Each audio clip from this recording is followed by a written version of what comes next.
Okay, we are streaming. Hello, YouTube. Welcome to the Talk Show for Talkers recording session. On today, what's today? Today is July the somethingth. 16th. All day. Isn't that good? Day. Isn't that good? You're more than halfway through it now. I know. Doesn't time fly? Tempus fugit. And you know the answer to that, Ted? I do. Time flies. It does. No, you can't. They fly too fast. I know. I like that, Moira. I do. Tell me, are either of you having any trouble getting onto the Toastmasters website? I haven't tried recently, but... I keep getting 403 forbidden. Oh, really? Now, I can get round it, but it's a pain in the neck. Yeah. Toastmasters.org. Are you talking about Toastmasters International, Paul? I don't need to do that. I can... No, is that what you're talking about? When yes. Oh, yeah, I have no problem getting onto it anyhow. Toastmasters.org. Let's just see. Must be something with your computer. Give it a go. Yeah, there's obviously something in my... You might have some kind of blocking thing. Go straight in. Go straight in, Paul. Yeah, no problem go straight into.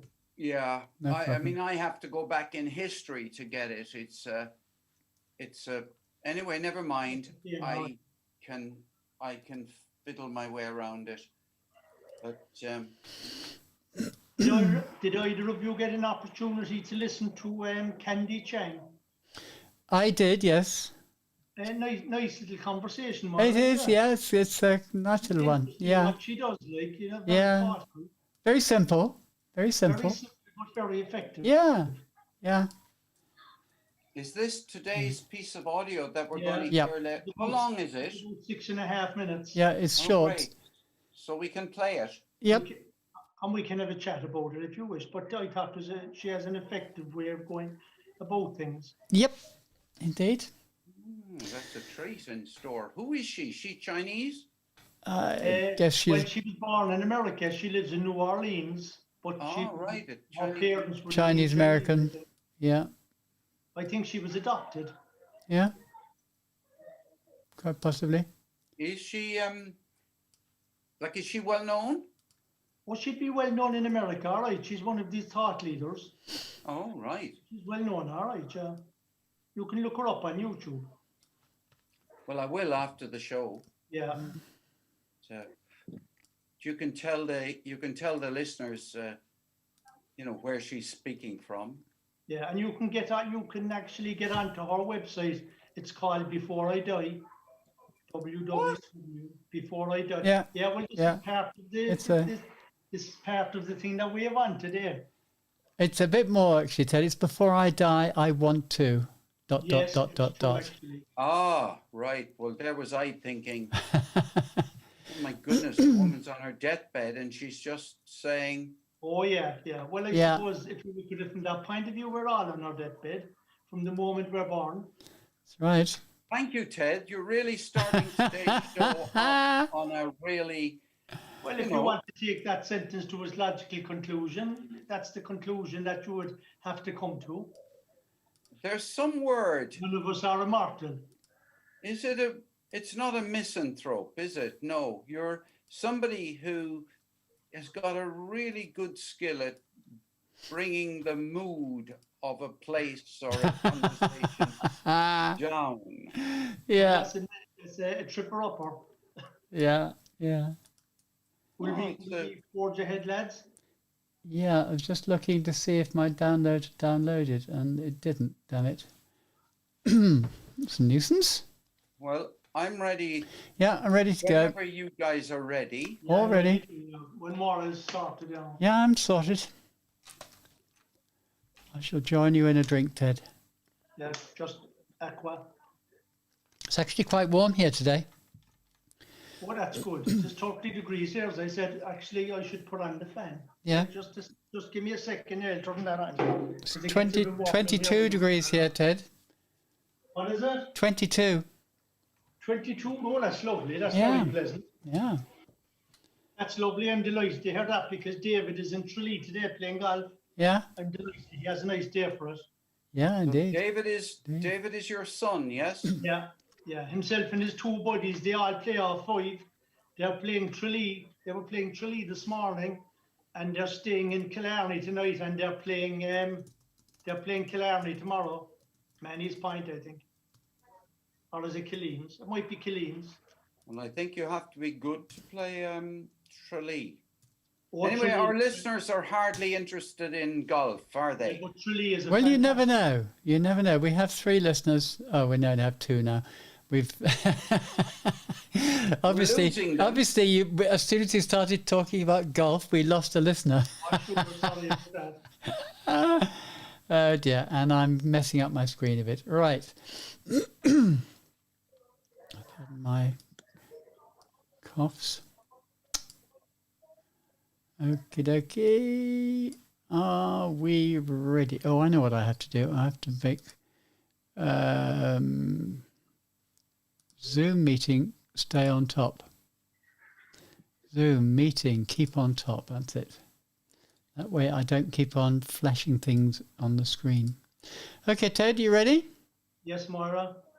Good. Let me just check that I've got everything set up. Rodecaster Pro. Yes. Yep, right microphone. And bring your levels up. I can hear background sound. Have you got children around, Ted? Oh, that's out in the pool. Yeah, so I suggest you mute yourself unless you're speaking. Okay. Right, but not now because I'm going to bring you in. You ready? 3, Okay, no Three. worries. 3, 2, 1, go. Welcome, Toastmasters, would-be Toastmasters, listeners and friends. You are very welcome to the talk show for talkers on irishtalkers.com.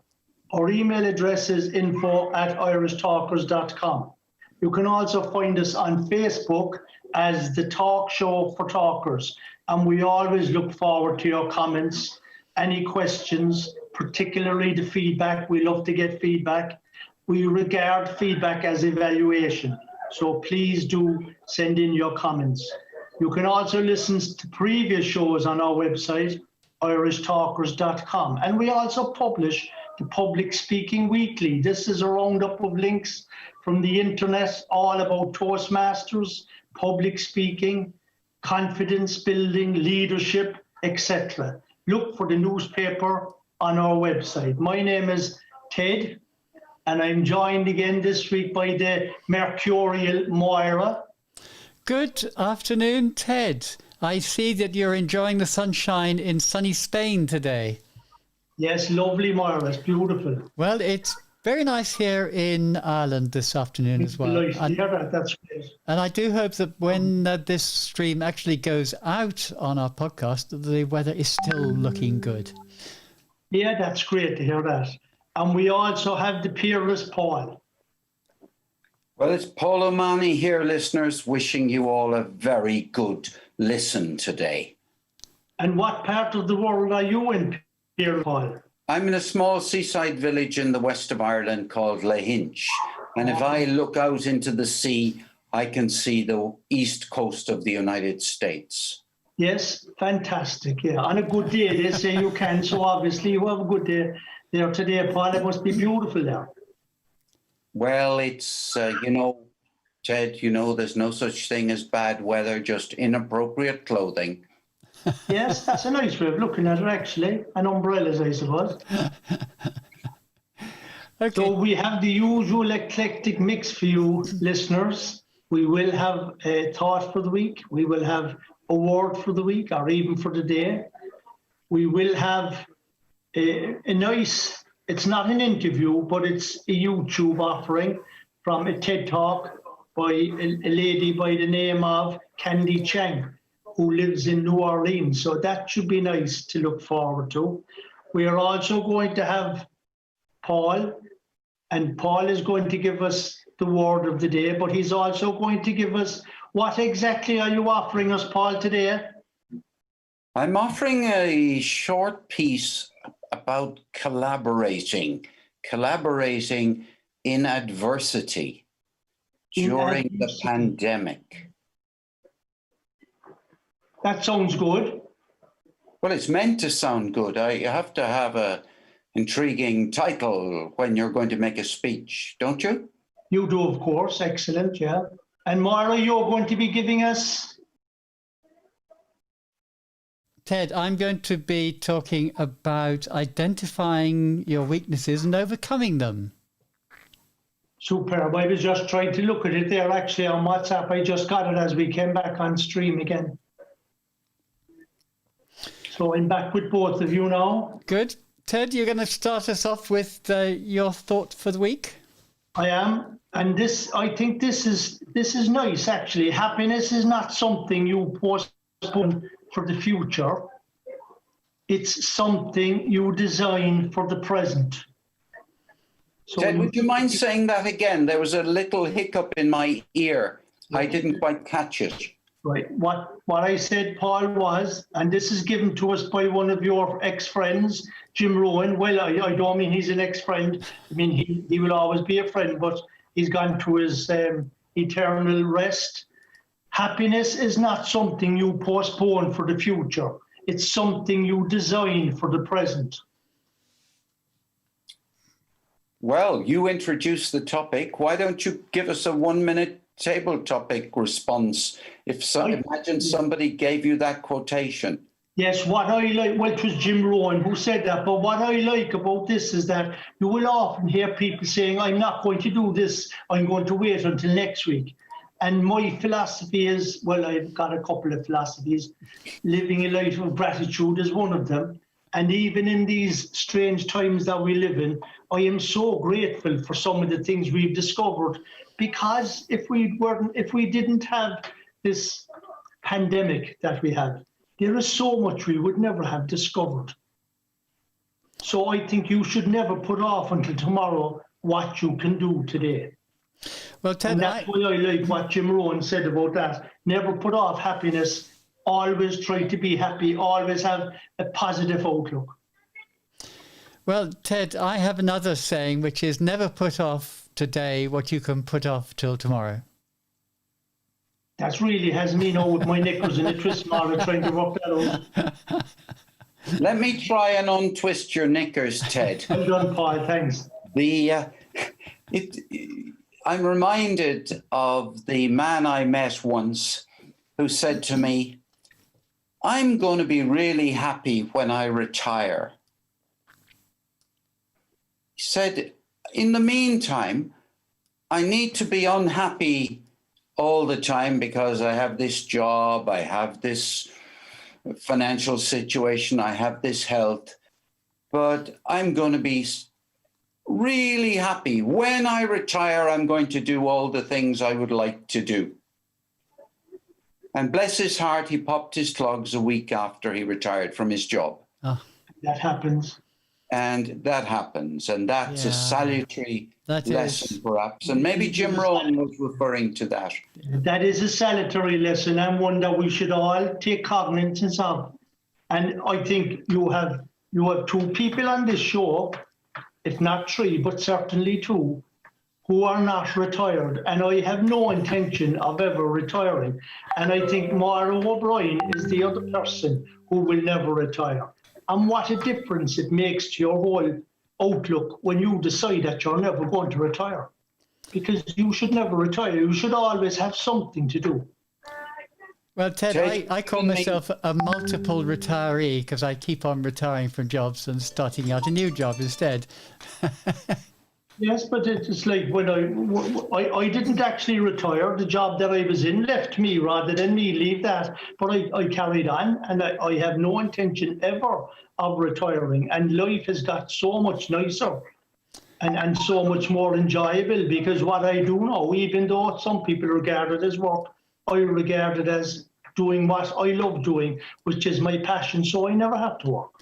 Well, I agree with you totally there, Ted, but I just think that if you say, well, today is the first day of the rest of my life, and today I'm going to do something new. Yes, yeah, and that's a great attitude. I wake up every morning saying, gosh, I'm looking forward to this beautiful day today. Yeah.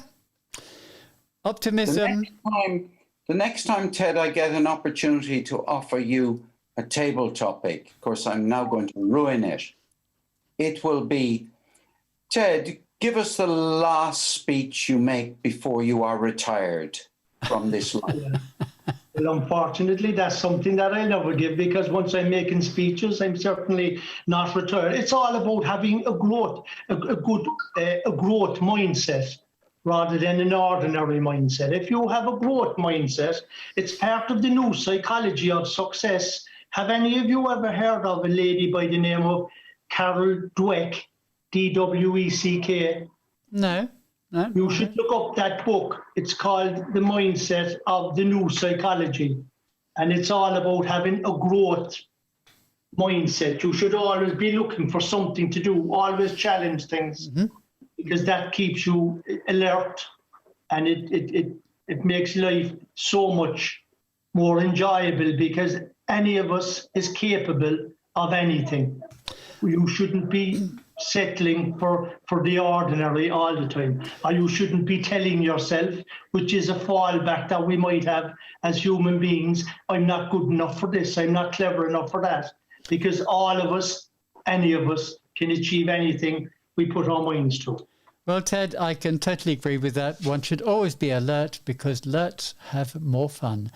Yeah, definitely. Alerts are great fun. Paul, so, Paul, you're going to give us a word of the day? For the week. Or the week, even.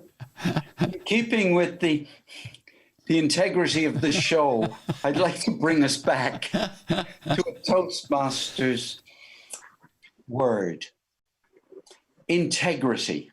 Now, I better spell it, because it isn't a word that everybody who speaks English would be able to spell. Integrity. Integrity. It's a gritty word. Integrity. It's a gritty word. What, listeners, does the word integrity mean to you? Have you ever used it? Have you used it today? Have you said it to yourself? Have you asked about it in a table topics, in an impromptu speaking situation? Well, let me give you three meanings of the word. By the way, it's a 14th century word. And when it was first introduced into the English language, it was a synonym for incorruptibility. Incorruptibility. Now, a person of integrity cannot be corrupted. Listeners, do you know anybody who cannot be corrupted? Are you a person who cannot be corrupted? Or are you a person who just aspires to be uncorruptible? Incorruptible. Pardon me. Also, it is a word, integrity. A person of integrity is a person who is sound. A sound person. That phrase, a person who is sound, is used colloquially in local conversations. Did either of you two guys grow up with talking about people who were sound? Ted is nodding his head. Right.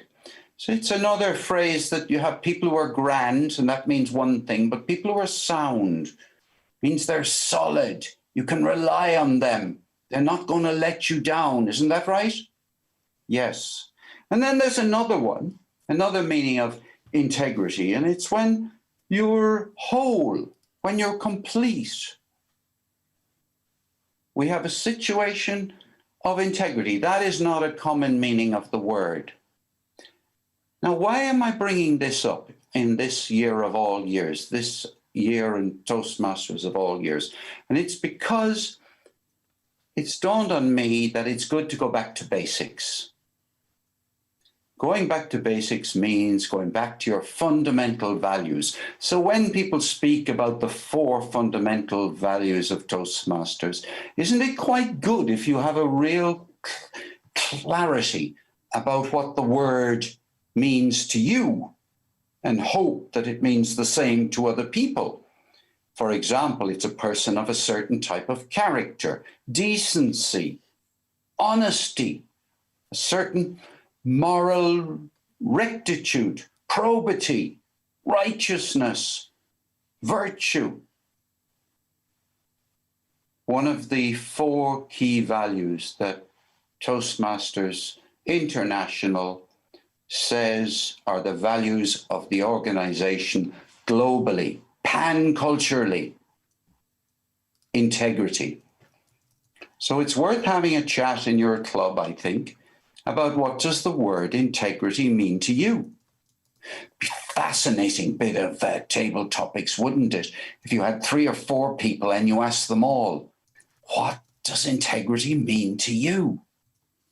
But you sent each of them out of the room before they came in so that they couldn't copy the other person.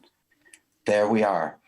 Listeners, integrity. Now, tell me, Moira, do you have any integrity today or any other day? I hope so, Paul.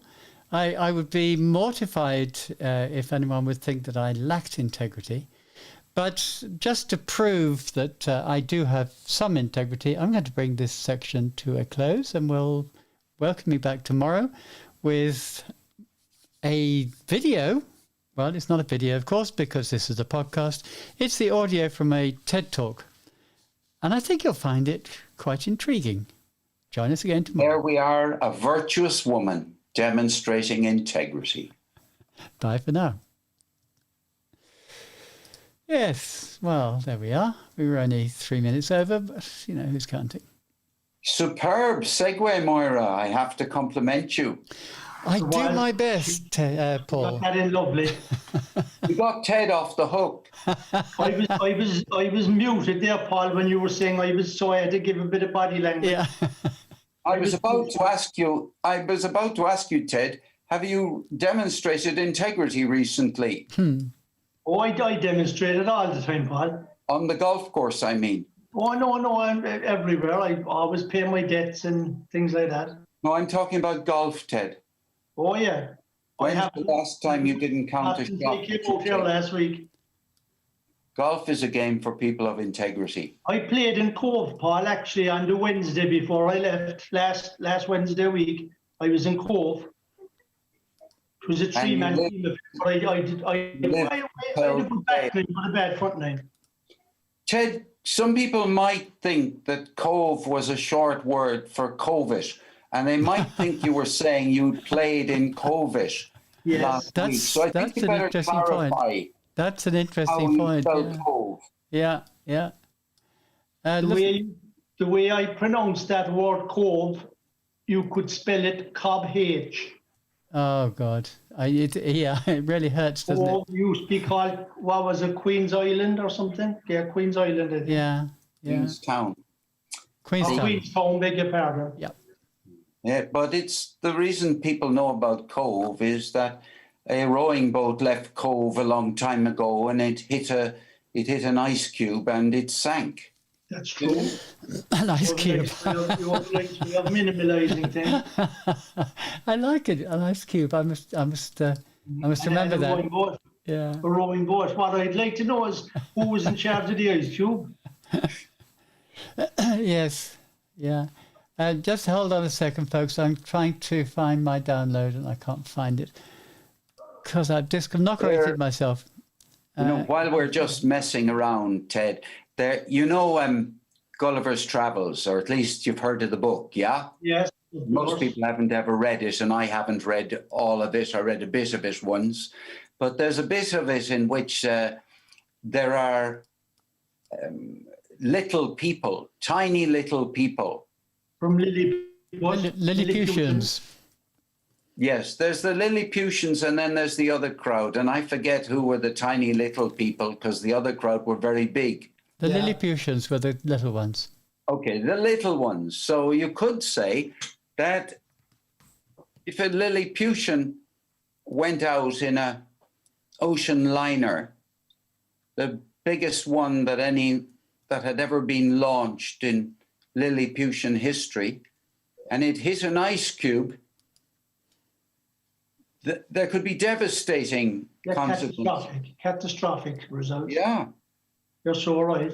Everything is relative. So you never know. There might be Lilliputians in your bath. Yes. Do you keep your beer in the bath with loads of ice? No, I haven't gone to that stage yet. I keep it in the freezer Ah, compartment. Okay, so no, the we're download is just happening, folks. making idle chatter while Moira is. Yeah. I just had to, for some reason or other, the download didn't happen, so I had to redo it. And Did we lose all our YouTube viewers, Moira? yes, yeah, we're down to 1, I think now. Are we? Oh. Last week you were 2, and I was one of them, I think. Well, I think Well, are you- 1,000 is okay. I mean, I think that 100 is also okay. And if 1,000 is okay, 100 is okay, why shouldn't 1 be not okay? Yeah, you're so right, actually. Yeah. So, Ted, are you watching online as well? Do you have it online? No, I'm just I'm not watching it online, Moira. Good. I'm with you in the Okay. in the Zoom compartment today. Yeah. I Right. presume we shouldn't do screen sharing or anything like that, Moira. It would it seems to flummox most people. Well, it would Mara, certainly. you have you two different cameras, Mara. When you're flitting around there, I can see a side view of me, and then I see the full face view. What do you mean? Have you got 2 cameras? When we slip from me to you, I can just see a different No, profile of me. you shouldn't Okay. see. You shouldn't see anything of you No, yeah, but whatever's happening, I don't know what it on is. the stream or on your screen. On the screen in front of me. On the screen in front of you, you should only see the 3 of us, unless you're on speaker view. Sorry, on gallery view. Sorry, speaker view. I have us on speaker view, and I just see the 3 of us. If you're on gallery view, Okay, I can see the 3 of us up on top, but I can see me now as well as the. well, that's because you have it on speaker view, and you are speaking. Oh, I know that. I can understand that, but sometimes I seem to get a side viewer. No? Well, that may be because I'm turning my head to look at my other screen, because Yeah, maybe that's what it is actually. I Yeah. have the stream information on the other screen. Okay. Which okay. I'm Could now. we press on? No, we can't, because I'm not ready for No. you yet. Just patience, man. Patience. Okay. Patience is a virtue is a grace. I'll be doing a bit of cycling after, Paul. I'm heading off over to look at some bikes, second-hand bikes. Oh, yeah? And one of my neighbours out here kindly offered a loan of his bike for me to get over there, but it must be 50 years I cycled the bike. Yeah. I don't know. I'm losing things on my screen. This is really Hey, annoying do me. you know it's Mary Walsh's birthday today? It is. What is It it? I is. sent It the birthday is. wishes this Anchor. morning. Anchor is not open. So where is it? I'm being told that a web page is open and I cannot see it. Anyway, let's ignore that and press on. Anchor Audacity. Oh, Lordy. What is going on? Oh, dear. Life is not being fair to me today.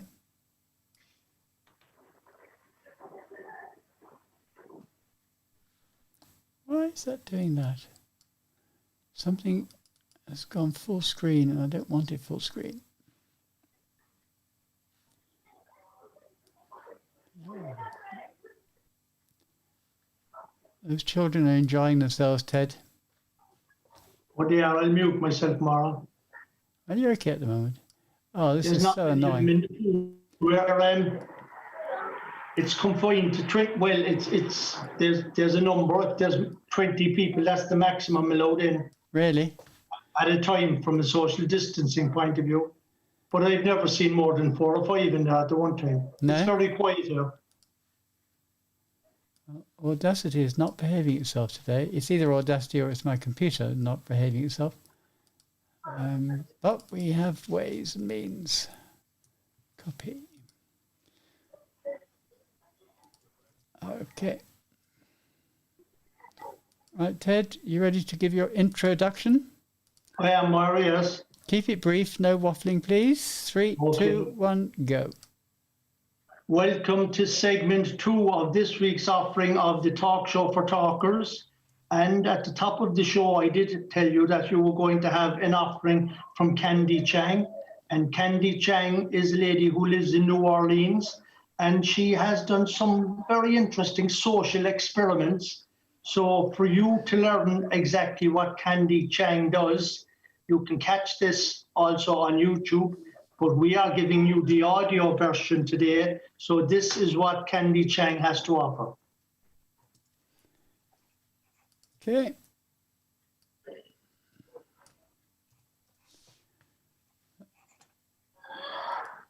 All right, so we'll play it from here. It's usual TED introduction, so I'll skip that. There are a lot of ways the people around us can help improve our lives. We don't bump into every neighbor, so a lot of wisdom never gets passed on. But we do share the same public spaces.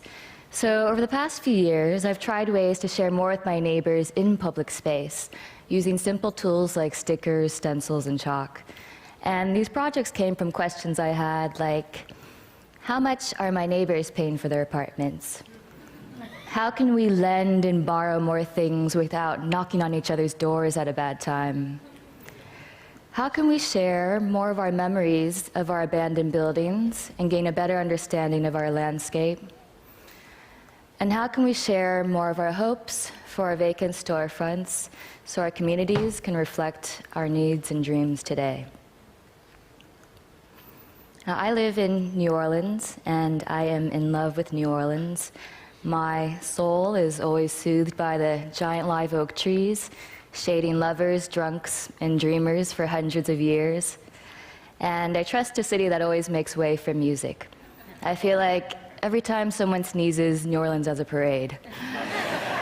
The city has some of the most beautiful architecture in the world, but it also has one of the highest amounts of abandoned properties in America. I live near this house, and I thought about how I could make it a nicer space for my neighborhood. And I also thought about something that changed my life forever. In 2009, I lost someone I loved very much. Her name was Joan, and she was a mother to me. And her death was sudden and unexpected. And I thought about death a lot. And this made me feel deep gratitude for the time I've had, and brought clarity to the things that are meaningful to my life now. But I struggle to maintain this perspective in my daily life. I feel like it's easy to get caught up in the day-to-day and forget what really matters to you. So with help from old and new friends, I turned the side of this abandoned house into a giant chalkboard and stenciled it with the fill-in-the-blank sentence, "Before I die, I want to." So anyone walking by can pick up a piece of chalk, reflect on their lives, and share their personal aspirations in public space. I didn't know what to expect from this experiment, but by the next day, the wall was entirely filled out, and it kept growing. And I'd like to share a few things that people wrote on this wall. "Before I die, I want to be tried for piracy."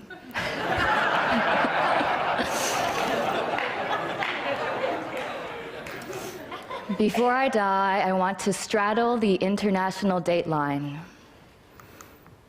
"Before I die, I want to sing for millions." "Before I die, I want to plant a tree." "Before I die, I want to live off the grid." "Before I die, I want to hold her one more time." "Before I die, I want to be someone's cavalry." "Before I die, I want to be completely myself." So this neglected space became a constructive one, and people's hopes and dreams made me laugh out loud, tear up, and they consoled me during my own tough times. It's about knowing you're not alone.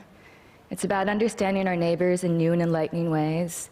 It's about making space for reflection and contemplation and remembering what really matters most to us as we grow and change. I made this last year and started receiving hundreds of messages from passionate people who wanted to make a wall with their community. So my Civic Center colleagues and I made a toolkit, and now walls have been made in countries around the world, including Kazakhstan, South Africa, Australia, Argentina, and beyond. Together, we've shown how powerful our public spaces can be if we're given the opportunity to have a voice and share more with one another. Two of the most valuable things we have are time and our relationships with other people.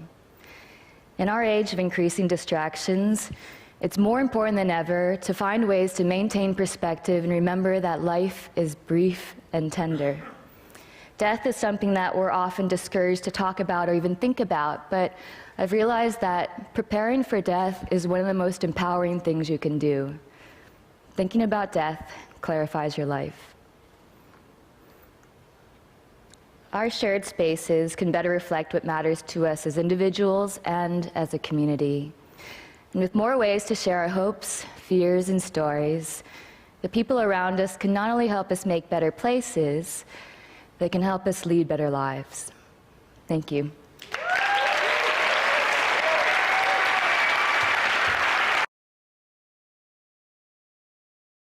That was the recording. Okay, are we ready for comments now? Yes. Okay. I'll lead off if I may. 3. Oh, why am I counting down for myself? Okay, we'll go. Well, I don't know about you two, but I found that quite a moving speech. But putting aside the emotion of it, I liked the number of things about it. I loved her pacing. It was beautifully paced. It was descriptive, just enough so that without the visuals, you could still follow more or less what she was talking about. And I loved the way that she constructed it. It was a very smooth transition between one segment and the next, and a good message at the end. So yeah, it ticked a lot of boxes for me. Yeah, I agree with you, Maura. What also struck me about this was the language that Candy used. Some beautiful alliteration in there, such as soul soothing, when she was talking about sitting under the oak trees. And the fact that was so soothing to lovers, drunks, and other people. That's beautiful pictures. Yeah. Lovely word pictures that she created. Yeah. And I also felt that this lady is a very thoughtful lady, that she looks at things not as other people look at them. We look at a derelict building and we see a derelict building. She looked at a derelict building and she saw a chalkboard or a whiteboard or a canvas that we can add things to. And I thought it was beautiful when she put up these kind of post-its, what I want to do before I die. And imagine, particularly on that derelict building, which was quite large, that the next morning it was completely filled with people giving their thoughts. Yeah. Even from the fellow who said, I want to be tried as a pirate. Yes. I thought that was beautiful, because if you look at the YouTube version of it, you see him in his pirate's outfit with the pirate's hat and the cap over the eye and everything. It was gorgeous, lovely stuff. Yeah. Paul, do you have any thoughts? Well, I admired immensely the what she's achieved to take something from, we'll say, her neighborhood that attracts people so much that they want to join in, and then find that it resonates with people in Kazakhstan. I don't know if I pronounced that properly, but anyway, you know, that's a tremendous achievement, and it must have been very therapeutic for herself. Yes. Yeah. So you have to admire, don't you, somebody who attracts people to join in and to be part of the project. And she gave them an outlet for things that they might not have put into words before. And of course, the first one she read was genius. I mean, it got us all here laughing, and and laughter is great for you. It's really good for you. It's great audience connection, Paul. Yeah, exactly. I cannot remember what she said at the end. I do not remember what her takeaway was. So will one of you please remind me what her takeaway, what did she give to the audience to take away with them? I think what she gave us actually was a kind of a look in something we were speaking about earlier, Paul, a kind of a snapshot of your own mortality. And when she gave us a lovely line when she said, life is brief and tender. I thought that was lovely. And, you know, right throughout the speech, even though it was a short speech, a 6-minute speech, she brought in emotion in a very effective way. She talked about a lady who she regarded as her mum passing away quite unexpectedly. And she did get quite emotional, and that was true emotion, because she did tear up herself when she was telling us that. And then when she led us into the wall that she described as a wall where people could put their thoughts on, a little thought before they die, the humour that came into it then there I thought was gorgeous as well. I think it was delicious. And I would advise people to look at it on YouTube to get the full visual effect of it as well. Indeed. Just coming back to your point, Paul, that you couldn't remember what her message was. Now, I have to agree with you. She didn't have what we call a foundational phrase, which you can take away and it will grab you. The stories she told was pleasant, and we remembered the humour, and we remembered that bit specifically because it got a laugh. But she didn't actually give us something which was memorable enough at the end. But we'll leave. If you were evaluating her, Moira, yes, what would be the number one recommendation you would give to her? Never mind all the praise and saying what she did really well, because you know we've commented on that. But what recommendation would you give her for her next speech or the next time she repeats that speech? I think it's just that to find some phrase of 5 or 6 words that she can repeat a couple of times during the speech, and especially at the end, to tie it in with her message so that we do actually remember her message. Lovely. Let's call that a day or an episode, and we'll invite you to come back tomorrow when Paul is going to be talking about... Long pause whilst Moira actually looks it up. The phenomenal amount of collaboration that has happened during the pandemic within Toastmasters. Thank you, Paul. We'll see you again tomorrow. Bye for now. Okay, I was actually going to repeat it, but you gave me such a nice intro that I'll leave it at that. Sorry, I just... no, that's fine. That's my fine. mouth shut. Yeah, well, that's pretty normal, isn't it? Sorry, Paul, I was just trying to come in there actually, but I forgotten I had muted myself, but I think the kids have gone away. But however, the one thing I would say, if you had asked me the question about the evaluation, it's an occupational hazard of those of us who are privileged to be in Toastmasters, that we look on every speech as something that should be evaluated. This lady wasn't giving it, she was giving a TED talk, but she wasn't giving a Toastmaster speech. Ted, you're missing the point.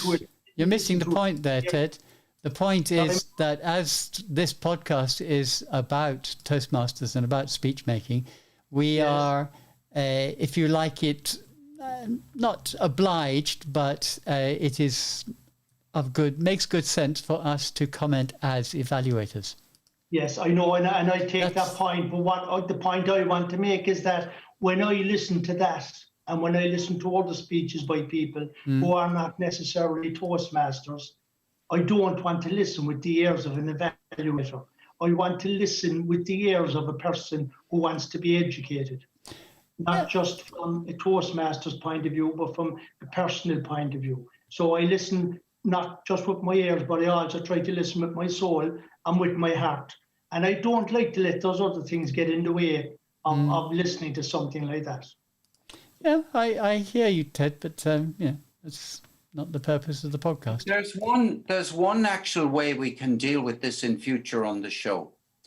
That once you've said, Ted, and expressed your emotions and let it get to you, which I think is a wonderful thing to do, that you then silence your audio so that you can't hear what Moira and I say, because we could actually kind of ruin the speech by treating it like as if it was, well, what could she have done better? Yeah. And I'm half serious. Yeah. Because, there are people who come out of the cinema, been a tremendously emotionally experienced, cathartic, and then somebody says, the acting at that part in that minute area, that really didn't, the director didn't quite get the right angle. And by the time somebody like that, a real film nerd, has gone on, you'd be thinking, I wish I'd gone to the film by myself. Yeah. I wish I'd not gone to the film at all. Well, so I think that it is as a Toastmaster, you have to develop the skill of not listening to certain people. Otherwise, you ruin your experience. Imagine you're sitting together in a room listening to somebody who makes a speech that you think is terribly moving. And then the evaluator comes along and says, your eye contact with the audience could do a bit of development. Your body movement is this. If you'd wanted to do that dialogue, you can. And, before you know it, this big emotional welling up you've had to listen to all this stuff that you regard, everyone else might love it, as trivia. Well, no, let me clarify it. No, I did join in the conversation. I'm not saying what either of you are suggesting, because I did join in the conversation when Moira spoke about, or when you spoke about evaluation. I did speak about the alliteration and the words that she used and the language and the technique that she used of bringing emotion into the speech. So I did all that. So that was my part of evaluating it. What I'm saying is that we have to listen as people as well, not just as Toastmasters. So I agree with everything that you said. And I know that the Talk Show for Talkers is all about Toastmasters and how we can learn and how we can educate ourselves and self-develop. So I accept that. I know all that. I accept all that. No, I was just trying to find a formula which we could use in future to actually... Yeah, I know what you mean. It will have to be a formula that we'll have to use, Paul. Because undermine. Yeah. No, but if you've had a very cathartic experience while listening to somebody, then you might want to not hear anybody while you reflected on it and. Yes. No, it's a good point. It's a good point. But you suggested that I should turn off my microphone. But by me turning off my microphone doesn't stop me from listening to you and Moira, because you're the people who should be turning off your microphones and mime to each other while citing my catharticism over here. Well, there Ted, we are, listeners, or viewers. Ted, do me a favour and put your generations to get a formula right. So by the next century, we'll have found a way to reconcile the irreconcilables. Yeah. No, what I'll do is I'll just leave the meeting and come back in after 10 minutes. Oh, throw your toy out the pram and walk Ted, out. I want you to tilt your laptop screen forward just a little bit so that it raises you up in the screen. Not Well, too we much. certainly, That's much better. That's much better. Now, I needed to lean back a bit there, Monto. no, you don't need to lean back. But it's just that then we're looking more even on the screen. Okay, Top right, list. yeah. Yeah. and Okay. fix the glasses, Ted. Fix the I'm glasses. conscious of the glasses. I know. Don't worry. I know, taking Don't up the lens worry. of the viewers. Is that true? Just move the glasses down on your nose or something. But then I can't see. I'm looking over the glasses like that. Now, what you can do, Ted, there's a trick here. I don't have Yeah. my glasses with me, but just raise them above your ear just a little bit so that you're tilting the glasses forward. Yeah. That's I it. tried, Yeah. I tried that earlier. That's Yeah, it. That's perfect. much better. Yeah, that's the but way it to do it. Yeah, you're a bit like a severe schoolmaster, but that's Yeah. okay. Okay, let's go on to part If you 3. have to be reprimanding the two of you reprimands there. Let's go on to. Reprobates. Let us go on to part 3. Are we ready? I'll bring us back in. If I can just put up the WhatsApp again so I can see it. Yep. Welcome to part 3 of this week's Talk Show for Talkers here on irishtalkers.com. You're very welcome. We're glad you joined us again. I'd just like to remind you that our Facebook page is the Talk Show for Talkers. Our website is irishtalkers.com. And of course, our email address is info@irishtalkers.com. I'm now going to pass over to Mr. Paul Omani. And Paul this week is talking about something which is very much de rigueur at the moment, collaborating in adversity during the pandemic. Over to you, Paul. Have you ever experienced such adversity in your life? Well, there's a question I'd like to put to Dan Rex, the CEO of Toastmasters International. Dan, have you ever experienced in your many years as being the chief executive of Toastmasters, have you ever experienced such adversity? Have you ever managed a situation where you may have found it difficult to go into the office? You may have had to communicate with all your staff via Zoom or go to meeting or even phone them up. It's an adverse time, isn't it? A time of great adversity. And let me not labor that point, but a lot of things that are pretty awful have happened. One example is many people are experiencing great trials and tribulations in their family, health and fortune. So that's all pretty unfortunately, stuff we got used to. But in the middle of all this, there has been something remarkable happening in Toastmasters International that also is new. I'm going to use the word collaboration, which means, in this context, cooperating, helping each other, working together. The word joint, projects, joint, and sharing things. All of those kind of nice words that we all like happening. How frequently before this year has your club held joint meetings with other clubs in your city, your neighborhood, or your local clubs? How much collaboration has been going on?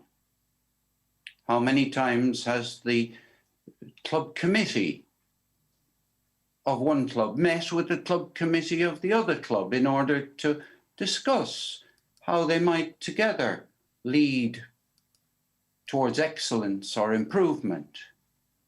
How many times have all of the leaders in an area got together to discuss these things? How frequently last year, before the pandemic, was there cooperation and helping when it came to organizing speech contests?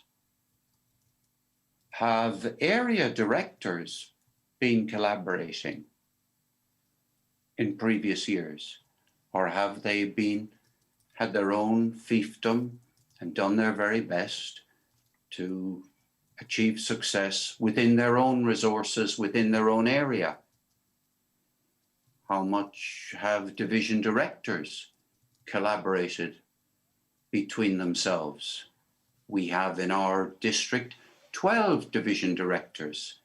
How many times last year and the year before have the 12 division directors helped each other out, worked together? How many times has the district leadership team in District 71 met with the district leadership team in District 91? Outside meetings which were brought together by the regional advisor. Well, it seems to me that it must seem to you as if there's a lot more collaboration going on this year. You've been getting people visiting your club meetings who could actually help your club.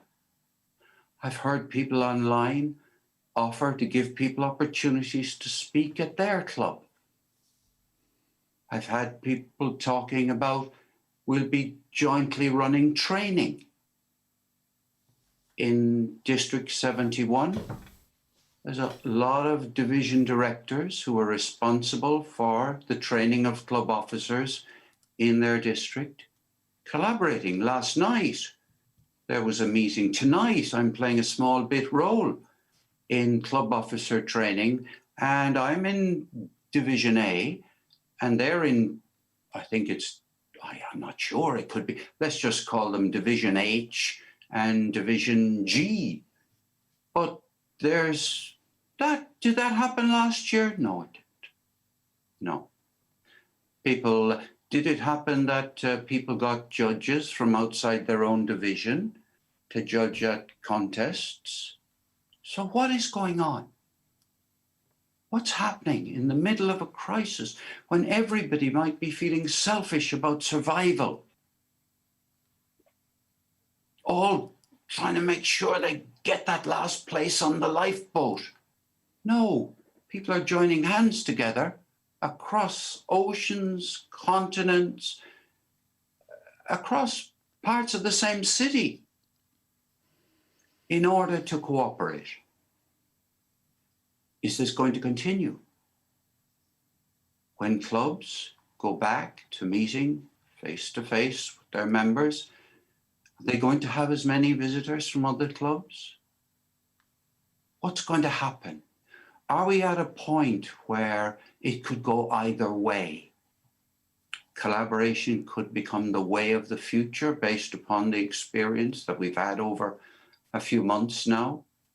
Or is it going to be yesterday's method and we go back to the independence?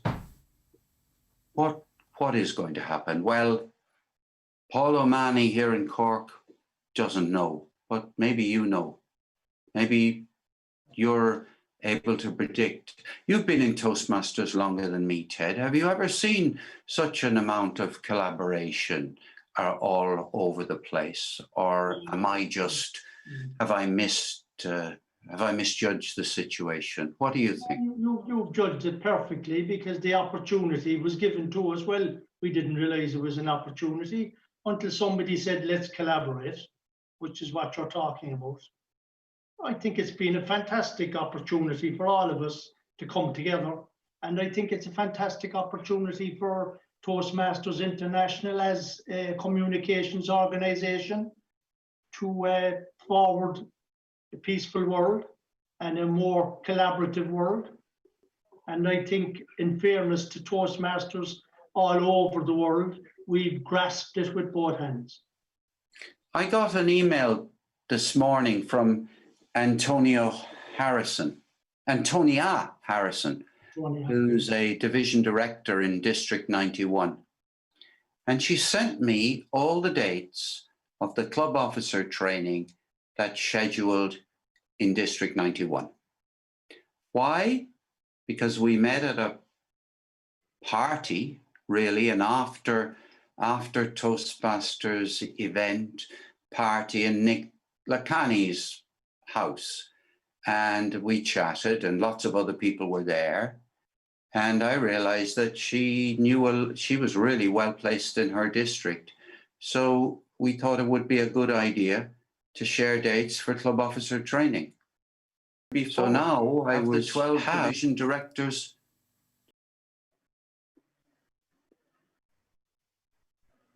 Sorry, I just lost the recording. And I realized that she was really well placed in her district. So we thought it would be. Okay. Can you pick it up from? And I realized that she was really well placed in her district. Can you pick it up from there, Paul? I can, yeah. Yeah. Okay, I'll give you a count in. I just hit the space bar, which stops the recording by mistake. Okay, 3, 2, 1, go. We both realized that we had a mutual interest in enabling the club officers in all over Ireland, Scotland, Wales, and England to have as many opportunities as possible to have training. And in effect, for nobody to have to be denied an opportunity to get training. So this comes, and now it isn't just District 71 that we can offer our club officers, but because of the international nature and the fact that we all share the same language, we be able to understand it, our club officers are in a much better position than any other time. That's a very small example of the work that's going on around. Moira, do you think this is a good sign? Do you think that there's any hope that it will continue this time next year? Will we still be doing things like that? Well, you started off this segment with a message to our international president and our chief executive.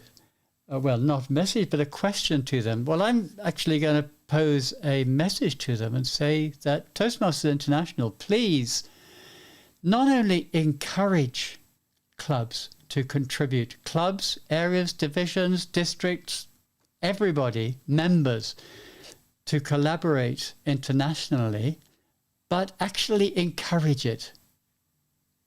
Make it part of the Toastmasters ethos that we do collaborate across clubs, across countries, across nations, because that can only benefit the organization and, more importantly, or most importantly, the members. Are we adding a fifth value to the 4 values, or are we suggesting that we could enrich Toastmasters by adding the value of collaboration to the other 4 values? I think that would be a very good idea. And with that encouraging note, let's bring this segment to a close, and we'll see you again tomorrow at the same time when I am going to be talking about identifying your weaknesses and overcoming them. So we'll look forward to seeing you then.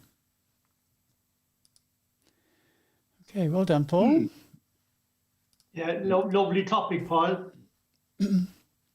Thanks, Ted. Thank you. Yeah, it was good. I know it's so true, isn't it, that we are collaborating so much more now, and it's being so successful, I think.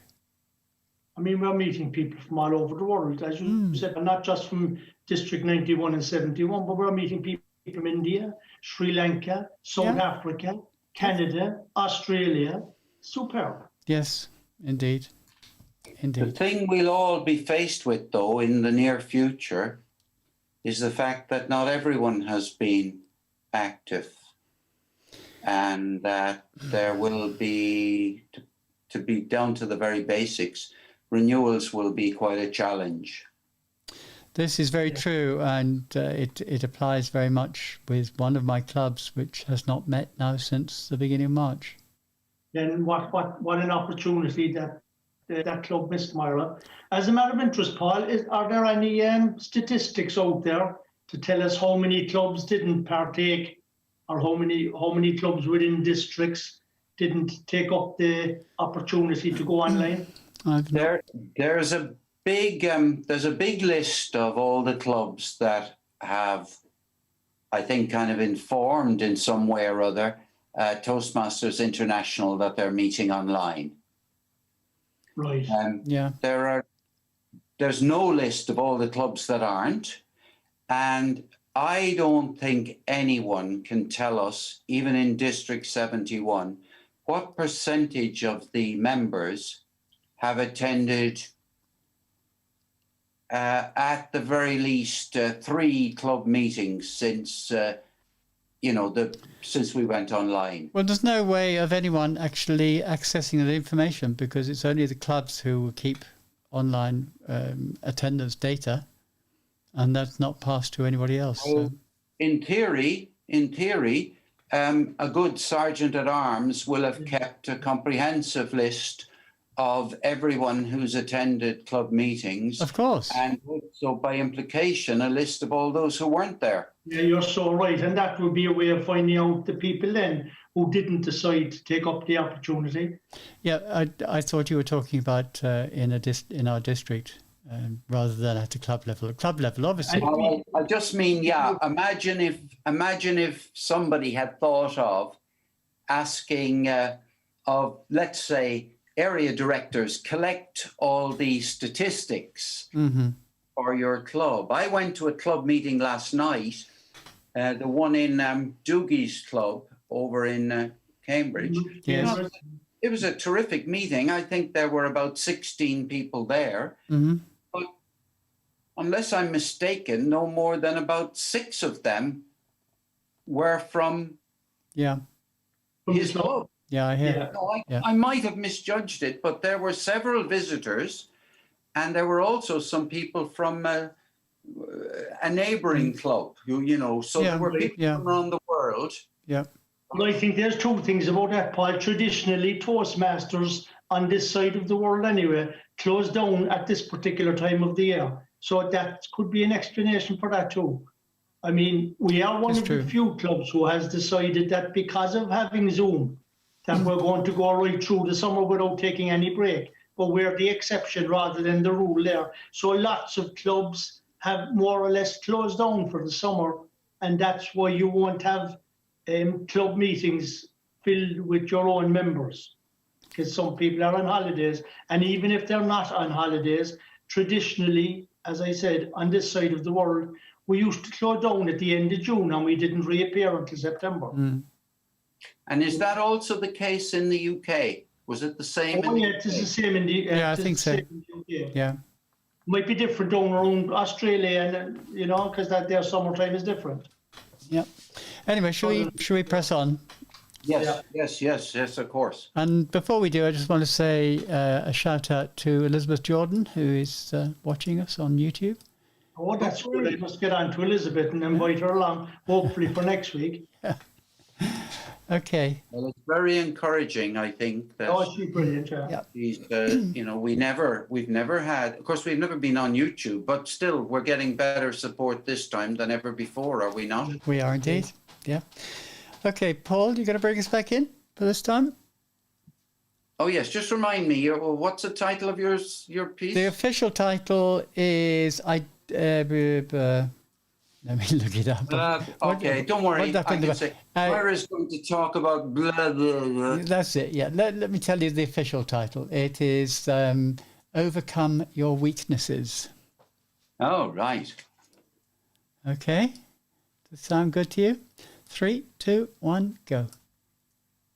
Listeners, we have got the dreams episode for you today. Absolutely the thing you've been working all your life in the hope of receiving.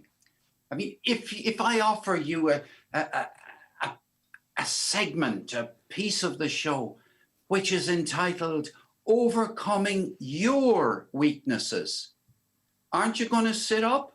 Well, look, let's give Moira O'Brien an opportunity to get you to sit up while she helps you to overcome your weaknesses. Thank you, Paul. Oops, I just put Ted on screen instead of me. Thank you, Paul, for that lovely introduction. Paul, for those who are listening on the podcast, Ted just stood up when Paul said to stand up, and on YouTube I kicked the wrong button. Let's talk about weaknesses. Do you know what your weaknesses are, dear listener? I know some of my weaknesses, but I don't know everything. But I have identified that there are certain things that I know I need to work on. Paul, you have a weakness. I have a weakness, Moira. I really love gin. And I have a weakness for gin and tonic. Does that count? I shall, as usual, ignore that little comment, Paul. But thank you for your interjection. So where was I? Identifying your weaknesses. Well, let's identify them first. I'm sure that you know, and you've had things pointed out to you by your evaluators. I know that you had a reason for coming to Toastmasters in the first place, which could have been because you don't know how to quell those nerves. You have difficulty in remembering a speech. You have difficulty in coming up with ideas for your speech or writing, or you know you have a problem with verbal pauses, as I like to call them.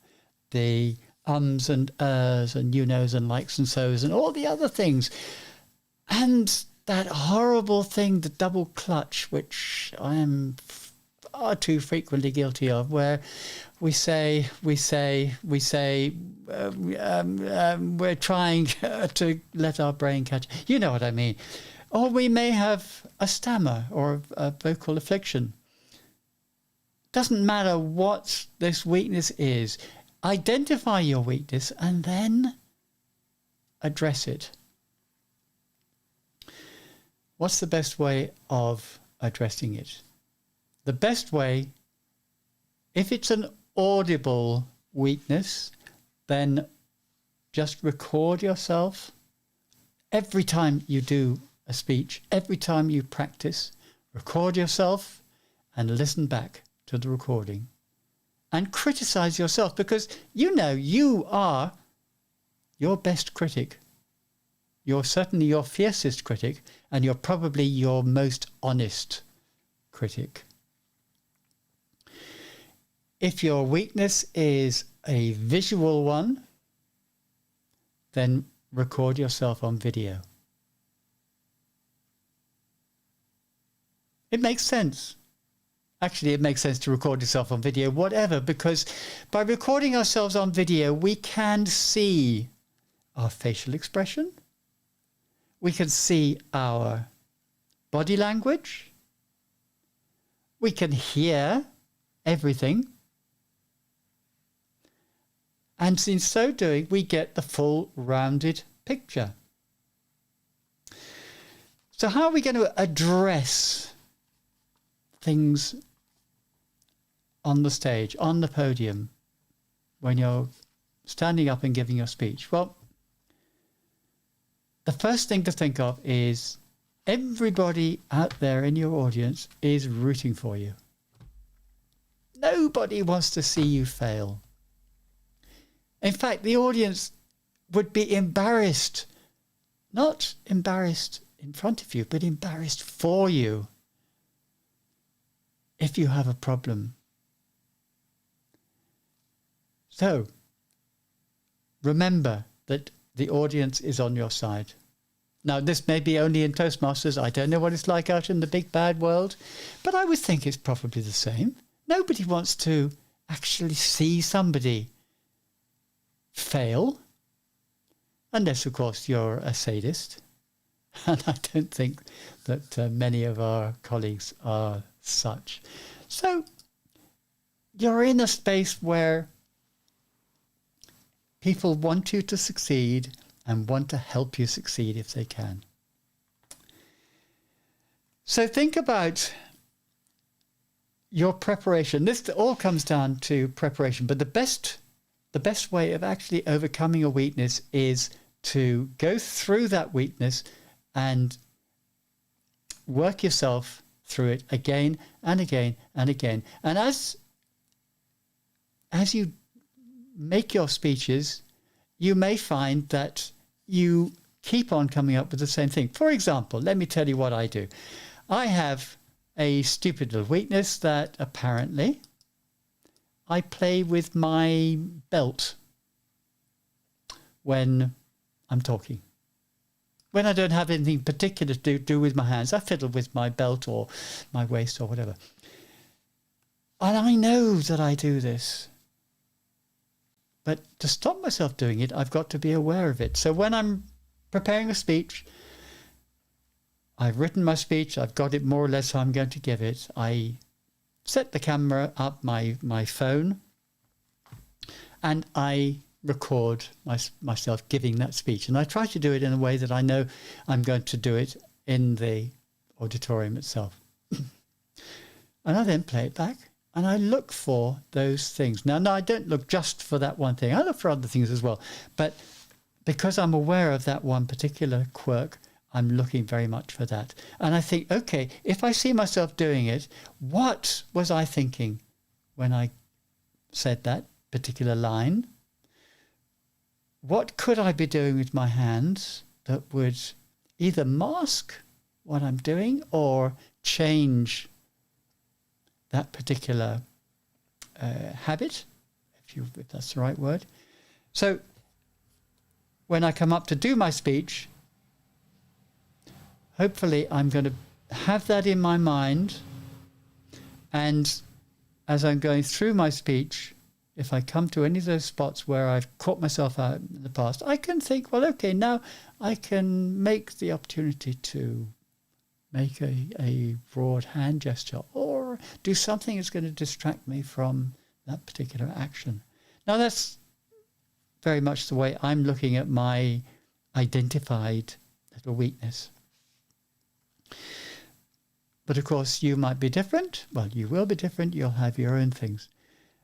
And there are ways of overcoming every single aspect of weakness, if that's the right word, that you may come across.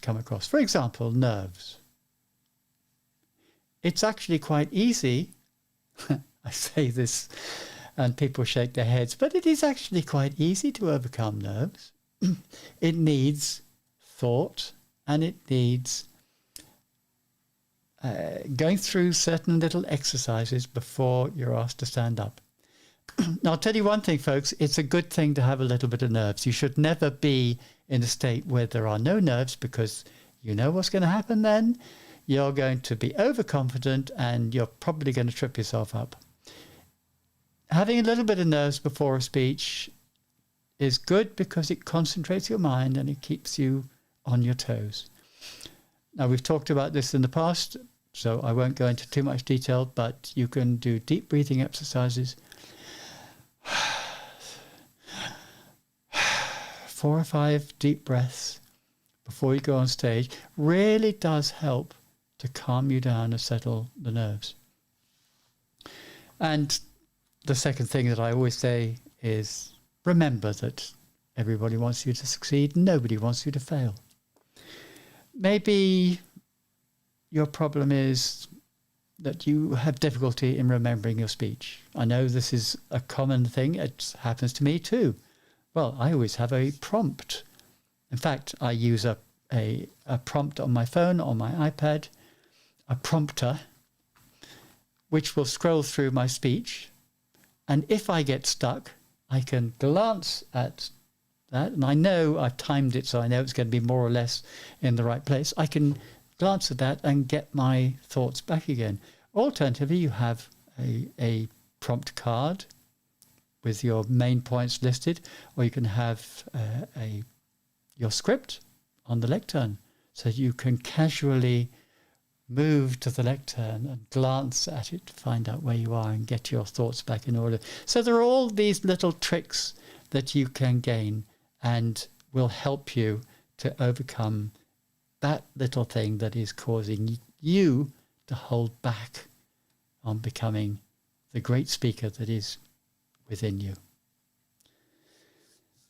Paul and Ted, do you have any comments you'd like to add before we close? I'd like to give you a comprehensive list of my weaknesses. Please do. Can I have another 15 minutes and I'll just list them one after the other? No, I think we have about 30 seconds.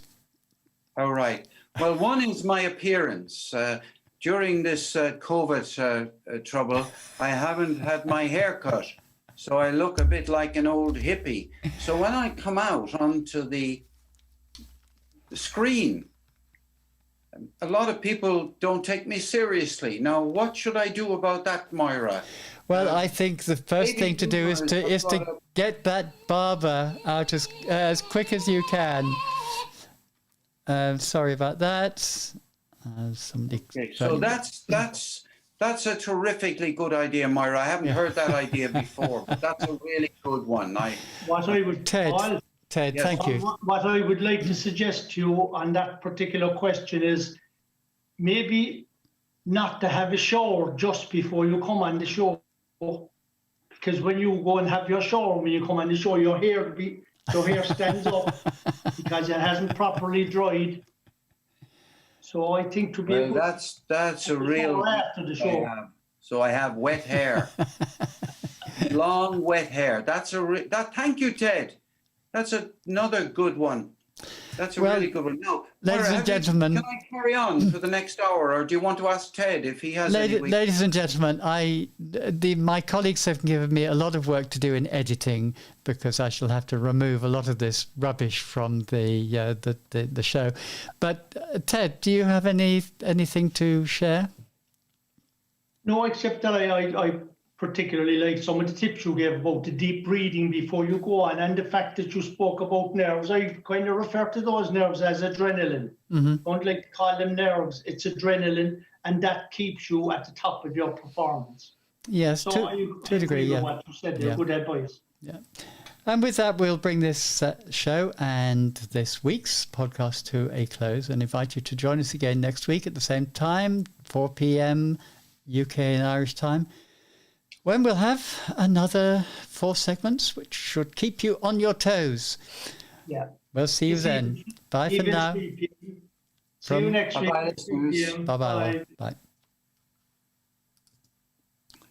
A lot of waffle there from myself, amongst others. Is it 3 p.m. or 4 p.m., Mara? Did I say 3 p.m.? No, you said 4. Yeah. Is it 4? Is it 4? Yeah, we go on. It's 4 p.m. somewhere. I thought it was supposed to be 3 p.m., but today we went back to, or was it 4? Ted, we record at 3 p.m., we play at 4 p.m.